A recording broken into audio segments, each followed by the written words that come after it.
Hello students. तो जो DPP number 5 मैंने भेजी है तुमको, तो उसमें कुछ डाउट्स पूछे हैं, मैं बस उनको डिस्कस कर लेता हूँ।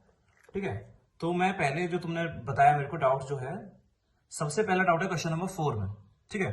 तो क्वेश्चन नंबर 4 क्या कह रहा है? क्वेश्चन नंबर 4 में H2O2 का डिकम्पोजिशन हो रहा है, that will give H2O and O2। ठीक है। और मेरे को गिवन है volume of KMnO4 required at equal time interval to titrate H2O2। मेरे को KMnO4 का वॉल्यूम भी गिवन है, जो जिसकी जरूरत पड़ती है इस सॉल्यूशन को क्या करने के लिए, टाइट्रेट करने के लिए। ठीक है। ध्यान हो तो मैंने फर्स्ट ऑर्डर के बहुत सारे केसेस बनवाए थे, उनमें से एक केस ये भी था। तो डायरेक्टली इस केस को हम लोग वहां से डिस्कस कर रहे हैं। सिंपल सी बात है, ये केस मैंने फर्स्ट ऑर्डर के में अलग अलग करा रहा था। मैंने एक प्रेशर का डाटा लेके कराया था कि भाई अगर प्रेशर दे रखा हो तो फर्स्ट ऑर्डर को कैसे ट्रीट करते हैं, क्या फॉर्मूला आता है। अगर दूसरा था डिकम्पोजिशन हो रहा हो H2O2 का, जो ये वाला केस है। तीसरा था एस्टर का क्या हो रहा था, हाइड्रोलाइसिस हो रहा था, तो तीसरा केस वो था। चौथा केस क्या था, अगर ऑप्टिकल रोटेशन का डाटा गिवन हो तो फिर कैसे सॉल्व करेंगे। तो ये सारी बातें थी। तो उसमें ये वाला इसका मैंने फॉर्मूला लिखाया भी होगा। तो इसका फॉर्मूला क्या था, K is equal to 1/T ln V nought upon VT। Notes में देखोगे तो मिल जाएगा। जब H2O2 का डिकम्पोजिशन दिया हो, H2O2 का डिकम्पोजिशन होता है और KMnO4 का वॉल्यूम गिवन होता है, तो फॉर्मूला वहां ड्राइव हुआ था, K बराबर 1/T ln V nought upon VT। V nought is the volume required initially and VT is the volume of KMnO4 required at time t। Directly formula लिखाया था। Data क्या गिवन है हमें कि 0 टाइम पर जो वॉल्यूम रिक्वायर्ड है KMnO4 का वो 25 ml रिक्वायर्ड है। 10 मिनट के बाद जो वॉल्यूम रिक्वायर्ड है वो 10 मिनट के बाद जो वॉल्यूम रिक्वायर्ड है वो कितना है, 20 ml। और 20 मिनट के बाद जो वॉल्यूम रिक्वायर्ड है वो है x। ठीक है। अब बेटा ये अगर ए नोट के बराबर 1/T ln A naught upon AT होता, कंसंट्रेशन के टर्म्स में होता, तो मैंने क्या बताया था, कंसंट्रेशंस क्या बनाती है फॉर फर्स्ट ऑर्डर रिएक्शन, एक जीपी बनाती है। concentration for a concentration for a concentration of reactants or products at equal time interval for a first order reaction will make a GP। ठीक है। तो यहां पर ये बेटा ये जो वॉल्यूम है ना, वो भी क्या बनाएगा, क्योंकि फॉर्मूला उसी जैसा आया, वहां तो बना A नोट अपॉन AT, यहाँ क्या आ गया V नोट अपॉन VT। इसका मतलब यहां भी क्या होने वाला है, मतलब यहां भी इसको देखोगे तो यहां भी क्या आएगा बेटा, VT equal to V nought into E की पावर माइनस KT। इसका मतलब यहां पर भी वॉल्यूम क्या बनाएंगे, एक जीपी बनाएंगे इक्वल टाइम इंटरवल में, और इक्वल टाइम इंटरवल दे ही रखा है, पहले 10 मिनट और फिर अगले 10 मिनट, तो जीपी बन जाएगा। ठीक है। फॉर्मूला क्या लगाएंगे, AT is equal to A nought into R की पावर n-1। ये फॉर्मूला तो मैं आता है, AT is equal to A nought into R की पावर n-1। AT कितना हो जाएगा, A नोट कितना है 25, R कितना हो जाएगा, R is common ratio 20/25, n-1 कौन सा टर्म बताना है, तीसरा टर्म बताना है, तो 3-1 2। तो कितना आ गया ये 25 इंटू 4/5 का स्क्वायर, कितना आ गया 16। मतलब जो तीसरा टर्म होगा इसका, इस जीपी का, वो 16 होगा। मतलब कितना ml रिक्वायर्ड होगा, 16 ml रिक्वायर्ड होगा, क्योंकि मैंने जीपी से सॉल्व कर दिया, क्योंकि फर्स्ट ऑर्डर के लिए इक्वल टाइम इंटरवल पे कॉन्सेंट्रेशन क्या बनाती है, एक जीपी बनाती है। ऐसा नहीं करना है तुम्हें तो फॉर्मुले से करा देता हूं मैं। फॉर्मुला क्या होता है, K बराबर 1/T ln V nought upon VT। Time कितना दे रखा है, 10 मिनट, पहला टाइम 10 मिनट। V नोट कितना है 25 और VT कितना है 20, तो 25/20 रख दिया। यहां से किसकी वैल्यू आ गई, K की वैल्यू आ गई। अब वापस से इस फॉर्मूले को लगा देंगे, K बराबर 1/T ln V nought upon VT। इस बार टाइम कितना रख देता हूं मैं, इस बार टाइम रखता हूं 20 मिनट, तो 1/20 ln V नोट कितना है 25 और VT कितना है नहीं पता x। ये किसके इक्वल हो जाएगा, K के इक्वल। K पहले ही निकाल चुका हूं मैं, कितना 1/10 ln 25/20, क्योंकि बेटा K तो क्या रहता है, कांस्टेंट रहता है, टाइम आगे बढ़ता है, K थोड़ी बदलता है, तो K तो वही रहेगा। तो पहले K निकाला, वापस से फॉर्मूला लगाया, पुट करा, यहां से क्या निकाल लोगे, x निकाल लेना। x निकालोगे तो ऑब्वियसली कितना आएगा, यहां से 16 ml ही आएगा। ठीक है। चाहो तो ये कर लो पहले। अब बेटा अगर इसमें इक्वल टाइम इंटरवल नहीं दिया होता ना, यहाँ तो इक्वल टाइम इंटरवल दे रखा है, अगर नहीं दे रखा होता तो हमें दूसरा मेथड ही यूज करना पड़ता, कि भाई पहले डाटा की हेल्प से 0 और 10 मिनट की हेल्प से पहले K निकालते, फिर 0 और 20 मिनट की हेल्प से उस K को पुट करके x की वैल्यू निकाल देते। ठीक है। तो मैंने वही करा है, लेकिन इस क्वेश्चन में क्या हुआ था, इस क्वेश्चन में आसान हो गया सवाल, क्योंकि इक्वल टाइम इंटरवल दे दिया, तो जीपी से भी सॉल्व करते हैं। ठीक है बेटा, आगे बढ़ते हैं क्वेश्चन नंबर 8 पर। अब किसी ने पूछा क्वेश्चन नंबर 8 भी, 8 थोड़ा अच्छा क्वेश्चन है, देख लेते हैं क्या है। 8th क्वेश्चन में क्या हो रहा है बेटा, हाइड्रोलाइसिस हो रही है एस्टर की एसिड कैटलाइज्ड। ये भी बेटा मैंने बताया था, ये भी फर्स्ट ऑर्डर की रिएक्शन होती है, ये भी अलग केस बनाया था। वहां पे फॉर्मूला क्या आया था, K बराबर 1/T ln V infinity minus V nought upon V infinity minus VT। ये सब करा चुका हूं।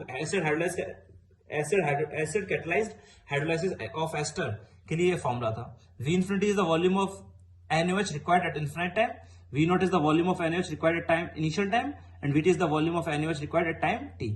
तो 1/120 ln V इंफिनिटी कितना है दे रखा है क्वेश्चन में, गिवन है V इन्फिनिट टाइम के बाद कितना रिक्वायर्ड है 60, स्टार्टिंग में 20 60 और टी टाइम पर 55, टाइम कितना था 120 सेकंड्स। तो यहां से बेटा मैंने निकाला कितना आ गया ln 2/40। मैंने डायरेक्टली फॉर्मुला पुट करा, वैल्यूज पुट करी है, ठीक है। तो और हाफ लाइफ का फॉर्मुला क्या होता है फर्स्ट ऑर्डर के लिए, ln 2/k, ln 2/k, k क्या है ये रहा ln 2/40, तो ln 2/40, ln 2 से ln 2 चला गया, हाफ लाइफ कितनी आ गई 40 सेकंड्स।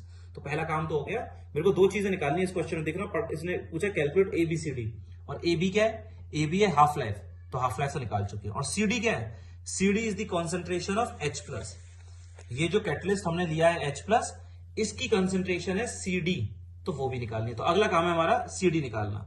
तो बेटा देखो मैं क्या कर रहा हूं, मान लेता हूं जो H+ लिया है तुमने उसकी कंसेंट्रेशन मैंने कितनी मान ली X मोलर, जो NaOH लिया है तुमने उसकी कंसेंट्रेशन कितनी मान ली Y मोलर, और जो सॉल्यूशन है हमारे पास, जिस सॉल्यूशन में क्या हो रहा है हाइड्रोलिसिस हो रही है, उसका वॉल्यूम कितना है VmL।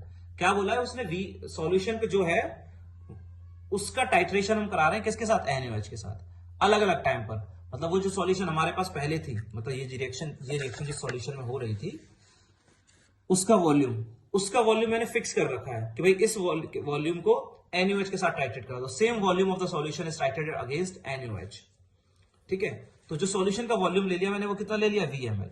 तो स्टार्टिंग में t = 0 पर जो ऊपर से आने वाला NaOH है वो किसको टाइट्रेट करेगा सिर्फ, क्योंकि ये पड़ा हुआ है सॉल्यूशन में और ये पड़ा हुआ है, ये तो बना ही नहीं होगा। तो ऊपर से आने वाला NaOH सिर्फ और सिर्फ किसको टाइट्रेट करेगा, H+ को टाइट्रेट करेगा। किसको करेगा, H+ को। उसकी कॉन्सेंट्रेशन कितनी है X। होगा क्या बेटा, जितने मोल्स H+ के होंगे ऊपर से क्या डालने पड़ेंगे, उतने OH- के डालने पड़ेंगे। तो नीचे H+ की कंसेंट्रेशन कितनी है X मोलर, नीचे सॉल्यूशन में H+ की कंसेंट्रेशन कितनी है X मोलर, ये लिखी। और सॉल्यूशन का वॉल्यूम कितना है VmL। तो सॉल्यूशन में H+ की कंसेंट्रेशन है X और वॉल्यूम है सॉल्यूशन का VmL। तो H+ के कितने मोल्स आ गए, मिलीमोल्स आ गए, X into V। ये H+ के मिलीमोल हो गए X into V, ठीक है। और जितने H+ के मिलीमोल होंगे ऊपर से उतने OH- के मिलीमोल डालने पड़ेंगे। और जो ऊपर से OH- डाल रहे हैं उसकी कंसेंट्रेशन कितनी है Y। ऊपर से जो OH- डाल रहे हैं उसकी कंसेंट्रेशन कितनी है Y। और कितना वॉल्यूम डालना पड़ रहा है स्टार्टिंग में, देखो जो डाटा दे रखा है उसमें NaOH का वॉल्यूम स्टार्टिंग में कितनी जरूरत पड़ रही है 20 ml की। तो 20 तो हो गया वॉल्यूम जो रिक्वायर्ड है NaOH का, और उसकी कंसेंट्रेशन कितनी है Y मोलर, तो 20 into Y। कॉन्सेंट्रेशन है Y और वॉल्यूम चाहिए था 20, तो 20 into Y। ये मिलीमोल्स हो गए OH- के। तो H+ के मिलीमोल्स बराबर OH- के मिलीमोल। OH- के मिलीमोल कैसे निकाले, उसकी कंसेंट्रेशन इंटू वॉल्यूम। वॉल्यूम कितना स्टार्टिंग में रिक्वायर्ड था 20 ml, पहली इक्वेशन। दूसरी इक्वेशन इन्फिनाइट टाइम की बना लेते हैं। किस टाइम की बना लेते हैं बेटा, इन्फिनाइट टाइम की। अब इन्फिनाइट टाइम के बाद बताओ बेटा सॉल्यूशन में क्या पड़ा होगा, क्या ये होगा, नहीं होगा। क्या ये होगा, हाँ होगा। स्टार्टिंग में ये जो एस्टर है उसकी कंसेंट्रेशन कितनी दे रखी है, सवाल में दे रखी है, स्टार्टिंग में लिया 6 मोलर। स्टार्टिंग में एस्टर की कंसेंट्रेशन है 6 मोलर। 6 मोलर अगर है तो इन्फिनाइट टाइम को लगभग ये खत्म हो जाएगा, तो ये भी कितना बन जाएगा 6 मोलर। मतलब मेरे पास एसिड बन जाएगी कितने मोलर, 6 मोलर। तो एक तो ये एसिड बन जाएगी और H+ तो रहेगा ही रहेगा, क्योंकि वो तो क्या है कैटलिस्ट है। तो ऊपर से आने वाला OH- किस को टाइट्रेट करेगा इन्फिनाइट टाइम के बाद, एक H+ को और एक इस एसिटिक एसिड को। तो यहां से आने वाला H+ प्लस यहां से आने वाला H+, इन दोनों के मिलीमोल्स बराबर ऊपर से आने वाले OH-, ठीक है। तो H+ का कंसेंट्रेशन कितना है बेटा X, सॉल्यूशन का वॉल्यूम कितना है V, तो H+ के मिलीमोल्स कितने हो गए X into V। ये तो इतना ही रहेंगे। H+ की कंसेंट्रेशन है X, कंसेंट्रेशन नहीं बदलेगी, ऊपर जो H+ पड़ा हुआ है, और वॉल्यूम सॉल्यूशन का वो भी चेंज नहीं होगा, तो X into V। Plus acetic acid कितने मोलर बन गई बेटा, 6 मोलर। कितनी बन गई, 6 मोलर बन गई थी, क्योंकि पूरा बन गया था लगभग, ठीक है, इन्फिनिट टाइम के बाद। और सॉल्यूशन का वॉल्यूम कितना है VmL। बेटा सॉल्यूशन का वॉल्यूम तो VmL है ना, तो इसकी कंसेंट्रेशन कितनी है, ये जो एसिटिक एसिड है इसकी कंसेंट्रेशन कितनी है इन्फिनिट टाइम के बाद, 6 मोलर। इन्फिनिट टाइम के बाद अगर मैं लिखूं, इन्फिनिट टाइम के बाद ये तो लगभग खत्म हो जाएगा, और ये कितना बन जाएगा 6 मोलर। तो ये 6 मोलर, वॉल्यूम कितना है सॉल्यूशन का VmL, तो 6 into V। तो ये तो मिलीमोल्स हो गए बेटा किसके, CH3COOH के, और ये किसके मिलीमोल्स हो गए H+ के। तो दोनों के ऐड करें बराबर OH- के मिलीमोल। OH- के मिलीमोल कैसे आएंगे, कंसेंट्रेशन कितनी है उसकी Y, और कितना वॉल्यूम रिक्वायर्ड है चेक करना डाटा में। इन्फिनिट टाइम के बाद OH- का वॉल्यूम कितना दे रखा है, 60 दे रखा है, तो 60 into Y। यहाँ से क्या आ गया बेटा 6v is equal to X V को इधर भेज देना, एक्स वी किसके बराबर 20y के बराबर, तो 60y माइनस 20y कितना जाएगा 40y, तो 6v बराबर 40y, इसको रख के छोड़ देते हैं। ठीक है, अब आते किस टाइम पर 120 सेकंड पर। 120 सेकंड पर क्या हुआ है बेटा, 120 सेकंड पर क्या क्या पड़ा होगा मेरे पास, क्या क्या चीजें पड़ी होंगी, H प्लस तो होगा ही होगा जितना है पहले, और ये भी होगा, लेकिन ये कितना होगा 40 सेकंड, सॉरी 120 सेकंड के बाद, तो वो चेक कर लेते हैं। हाफ लाइफ कितनी निकली थी बेटा 40 सेकंड, पहले निकाल चुका हूं, हाफ लाइफ आई थी 40 सेकंड। इसका मतलब इनिशियल कंसंट्रेशन थी एस्टर की कितनी 6, तो 40 सेकंड में हो जाएगी आधी, 3 हो जाएगी। अगले 40 सेकंड में और आधी हो जाएगी, यानी 3/2 हो जाएगी। अगले 40 सेकंड में और आधी हो जाएगी, 3/4। क्यों, क्योंकि फर्स्ट ऑर्डर की half life initial concentration depend नहीं करती है। पहले हाफ लाइफ में आधा, अगले हाफ लाइफ में और आधा, अगली उतनी ही हाफ लाइफ में और आधा, तो 40 40 40 120 सेकंड में कितनी होगी बेटा 3/4। इसका मतलब एस्टर की कंसंट्रेशन 120 सेकंड बाद 6 से हो गई 3/4। 120 सेकंड के बाद एस्टर की कंसंट्रेशन 6 से कितनी हो गई 3/4। तो 120 सेकंड बाद एस्टर की कंसंट्रेशन होगी बेटा 3/4। पहले कितनी थी 6, पहले थी 6, 120 सेकंड के बाद हो गई 3/4, तो कितनी घटी, पहले 6 थी अब इतनी हो गई, तो 6 में से कितनी घट गई 3/4 घट गई, सॉरी 6 थी पहले, 120 सेकंड बाद इतनी हो गई, तो कितनी घटी, इसमें से इसको क्या कर देंगे माइनस, इसमें से इसको माइनस करेंगे तो ये 1 घटेगा तो ये 1 बनेगा, तो ये कितना घट रहा है 6 माइनस 3/4, ये तो ये कितना बन रहा है 6 माइनस 3/4 यानी कितना 21/4 मोलर। ठीक है, पहले था ये 6 मोलर, अब रह गया 3/4 मोलर, तो कितना घटा 6 माइनस 3/4, जितना घटेगा 1 घटेगा तो 1 बनेगा, तो ये कितना बन गया 21/4। तो 120 सेकंड के बाद इसकी कंसंट्रेशन कितनी है 21/4, कितनी है 21/4, और वॉल्यूम कितना है सॉल्यूशन का V, तो एसिटिक एसिड के मिलीमोल्स कितने हो गए 21/4 इंटू V, H प्लस के मिलीमोल कितने हो गए X इंटू V। ठीक है, किसके इक्वल आएंगे OH माइनस के मिलीमोल, OH माइनस की कंसंट्रेशन कितनी है Y, कितना वॉल्यूम रिक्वायर्ड है 55, तो 55 इंटू Y, तो XV plus 21/4V into 55Y, Y को क्या रख दोगे यहां से, Y को रख दिया मैंने 6B/40, Y को यहां से मैंने पुट कर दिया कितना 6B/40, V से V कैंसिल हो जाएगा, यहां से क्या निकल जाएगा बेटा X निकल जाएगा 3, X 3 निकलने का मतलब क्या है, कंसंट्रेशन ऑफ H प्लस कितनी आ गई 3 मोलर आ गई, जो कितनी देर की थी CD, तो इन टर्म्स ऑफ कितनी आएगी 0.3, कितनी आ जाएगी 0.3, तो आंसर क्या हो जाएगा 4003। 40 तो हो गई हाफ लाइफ और 0.3 हो गई कंसंट्रेशन, तो आंसर क्या हो गया 4003, क्योंकि 2 डिजिट का आंसर बताना था, तो 3 को मैंने क्या लिख दिया 0.3, तो आंसर क्या हो गया 4003। कोई दिक्कत बेटा, सिंपल सा क्वेश्चन है, देख लेना, बड़ा अच्छा सवाल है, ध्यान से देखना समझ में आ जाएगा। ठीक है, अब आते हैं हम लोग क्वेश्चन नंबर 9 पर। क्वेश्चन नंबर 9 तो आपको मतलब कुछ ज्यादा केमिस्ट्री इसमें लग नहीं रही है, एक मैथ्स को, अब तुम्हारी मैथ्स को टेस्ट कर रहा है बस ये सवाल। ठीक है, एक मैथमेटिकल क्वेश्चन है, एक रिएक्शन दे रखी है 2NH3 से N2 + 3H2, एक इसने कुछ डाटा, एक फॉर्मूला गिवन है K apparent is equal to K1 into concentration of NH3 plus 1 plus K2 into this, K2 की वैल्यू गिवन है, और ये भी बोला है बेटा जो K apparent की लिमिटिंग वैल्यू है, limiting value of K apparent is when ammonia the concentration of ammonia approaches to infinity, मतलब अगर K apparent की लिमिटिंग वैल्यू निकालनी है तो अमोनिया की कंसंट्रेशन को किसको अप्रोच कराना पड़ेगा, इन्फिनिटी को अप्रोच कराना पड़ेगा, मतलब जब अमोनिया की कंसंट्रेशन इन्फिनिटी को अप्रोच कर रही है तो K apparent की लिमिटिंग वैल्यू निकलती है। ठीक है, तो बेटा मैं क्या करता हूं, ऊपर और नीचे न्यूमरेटर में और डिनोमिनेटर में अमोनिया की कंसंट्रेशन का डिवाइड कर देता हूं, न्यूमरेटर में और डिनोमिनेटर में मैंने हर टर्म को क्या कर दिया NH3 से डिवाइड कर दिया, तो हर टर्म को NH3 से डिवाइड करोगे तो ये क्या आएगा K1 upon 1 upon concentration of NH3 plus K2। कुछ नहीं किया है मैंने, सिर्फ अभी NH3 की कंसंट्रेशन का डिवाइड कर दिया हर टर्म में। एक ही बात होती है, न्यूमरेटर में तुम जिस चीज का डिवाइड कर रहे हो और डिनोमिनेटर में उस चीज को डिवाइड करने लग जाओ तो कोई वैल्यू पे थोड़ी फर्क पड़ेगा, तो मैंने इसको न्यूमरेटर को और डिनोमिनेटर को NH3 से डिवाइड कर दिया तो क्या बना K1 upon 1 upon NH3 plus K2। ठीक है, लिमिटिंग वैल्यू कैसे निकलेगी, जब NH3 इन्फिनिटी को अप्रोच करेगा, जब NH3 इन्फिनिटी को अप्रोच करेगा तो एपरेंट वैल्यू लिमिटिंग वैल्यू कितनी आएगी, पुट कर दो बेटा, अगर अमोनिया इन्फिनिटी को अप्रोच कर रहा है तो 1 अपॉन इन्फिनिटी क्या हो जाएगा 0, तो K1 अपॉन K2 आ जाएगा, कितना आ जाएगा बेटा K1 अपॉन K2। इसका मतलब लिमिटिंग वैल्यू निकल गई किसकी, K apparent की, कितनी K1 upon K2। Limiting value तब निकली है जब अमोनिया इन्फिनिटी को अप्रोच कर रहा था, इन्फिनिटी को अप्रोच करेगा तो K1 अपॉन K2 ही आएगा। ठीक है, हमें क्या करना है, हमें कॉन्सेंट्रेशन निकालनी है अमोनिया की जब K apparent की वैल्यू 90% हो ऑफ लिमिटिंग वैल्यू, हमें अमोनिया की कॉन्सेंट्रेशन निकालनी है उस समय जिस समय K apparent की वैल्यू 90% हो लिमिटिंग वैल्यू के, तो लिमिटिंग वैल्यू कितनी थी K1 अपॉन K2, तो इसका 90% कितना हो जाएगा 90/100 इंटू K1/K2।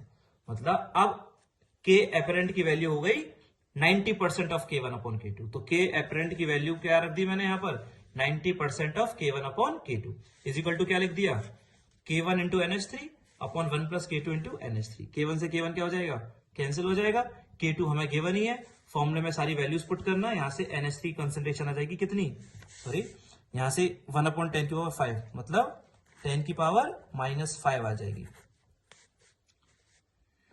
अमोनिया की कंसेंट्रेशन की वैल्यू तुम सॉल्व कर लेना, सॉल्व करोगे क्योंकि सब पता है तुम्हें K2 पता है और निकालना क्या है NH3। ठीक है, यहां से 10 में -5 आ गया। आंसर क्या पूछा है, आंसर पूछा है 10 की पावर -5 से मल्टीप्लाई करके, सॉरी 10 की पावर +5 से मल्टीप्लाई करके आंसर बताना है। 10 की पावर +5 से मल्टीप्लाई करोगे तो आंसर क्या आएगा 1 आ जाएगा। 10 की पावर -5 इंटू 10 की पावर +5 क्या आ जाएगा 1 आ जाएगा। वापस बताऊं क्या, आसान सा सवाल है। इसने तो एक फॉर्मूला दे दिया, इस फॉर्मूले के बाद इस बोला K एपरेंट की लिमिटिंग वैल्यू निकालो। लिमिटिंग वैल्यू वो होती है जब ये इन्फिनिटी को अप्रोच करता है। तो मैंने क्या किया, सारे टर्म्स को इन्फिनिटी से डिवाइड करा, सॉरी अमोनिया से डिवाइड करा, अमोनिया की कंसेंट्रेशन से डिवाइड करा तो ये बना। इन्फिनिटी को 0 की तरफ, अमोनिया की कंसेंट्रेशन को इन्फिनिटी पर अप्रोच कराया तो कितना आ गया K1/K2 आ गया। इसका मतलब लिमिटिंग वैल्यू आ गई। अब जब K एपरेंट की वैल्यू इसकी 90% है, मतलब इसकी 90% है, तो अमोनिया की कंसेंट्रेशन क्या होगी, तो 90% of K1/K2 is equal to this formula. K1 से K1 कैंसिल हो गया, K2 की वैल्यू पुट कर दी, अमोनिया की कंसेंट्रेशन आ गई 10 की पावर -5। आंसर देना 10 की पावर +5 से मल्टीप्लाई करके, तो आंसर देगा 1, क्या जाएगा 1 आ जाएगा। एक क्वेश्चन और बोला है तुम लोगों ने, वो है क्वेश्चन नंबर 10। क्वेश्चन नंबर 10 क्या कह रहा है, एक रिएक्शन गिवन है बेटा A से 2B, ये हिडन ट्रायल वाला कोई क्वेश्चन है, A से 2B। अब A से 2B में क्या बोला है उसने, इस रिएक्शन की जो ये रिएक्शन में रिएक्टेंट की कंसेंट्रेशन आधी हो जाती है 10 मिनट बाद। इस रिएक्शन में रिएक्टेंट की कंसेंट्रेशन आधी हो जाती है 10 मिनट के बाद। अब आधी अगर 10 मिनट के बाद हो जाती है और फिर बोला है जब वो आधी हो गई तो फिर उसके बाद 75% रिएक्शन, उस और 75% होने में उसे टाइम लगा 1 घंटा। मतलब आधी तो हुई पहले 10 मिनट में, फिर अगली 75% मतलब जितनी पहले आधी हो चुकी थी उसका फिर 75% होने में उसे कितना समय लगा है, 1 घंटा लगा है। तो बताओ ऑर्डर क्या होगा। ठीक है, तो मैंने ना इसे हिट एंड ट्रायल मेथड से करा। वैसे तो हम सोचो अगर 0 ऑर्डर होती तो अगर पहली 75% वो 50% 10 मिनट में हो रही थी तो क्या अगले 75% होने में उसे 10 मिनट उसे 1 घंटा लगता, इतना ज्यादा समय लगता? बिल्कुल नहीं लगता। सोच सकते हो, मैंने मान लिया पहले रिएक्शन किस ऑर्डर की मान लिया, 0 ऑर्डर की है। स्टार्टिंग की कंसेंट्रेशन तुमने कितनी मान ली, 100 मान ली, मैंने 0 ऑर्डर मान लिया उसको। स्टार्टिंग कंसेंट्रेशन 100, तो 100 से 50 होने में कितना टाइम लगा उसे, 10 मिनट। ठीक है, तो 50 से 25 होने में कितना टाइम लगेगा, 5 मिनट। 25 से 12:30 होने में कितना टाइम लगेगा, 2.5 मिनट। क्यों भाई, ऐसा क्यों? क्योंकि 0 ऑर्डर के लिए हाफ लाइफ इनिशियल कॉन्सेंट्रेशन पर डिपेंड करती है। तो इनिशियल कॉन्सेंट्रेशन आधी होती जा रही है तो हाफ लाइफ भी आधी होती जा रही है। इसका मतलब 50 से 12:30 होने में उसे कितना समय लगा, 5 मिनट और 2.5 मिनट, 7.5 मिनट लगा। मतलब 50 से 12:30 होने में उसे समय लगा है 7.5 मिनट। 50 से 12:30 मतलब कितने परसेंट रिएक्शन, 75% रिएक्शन।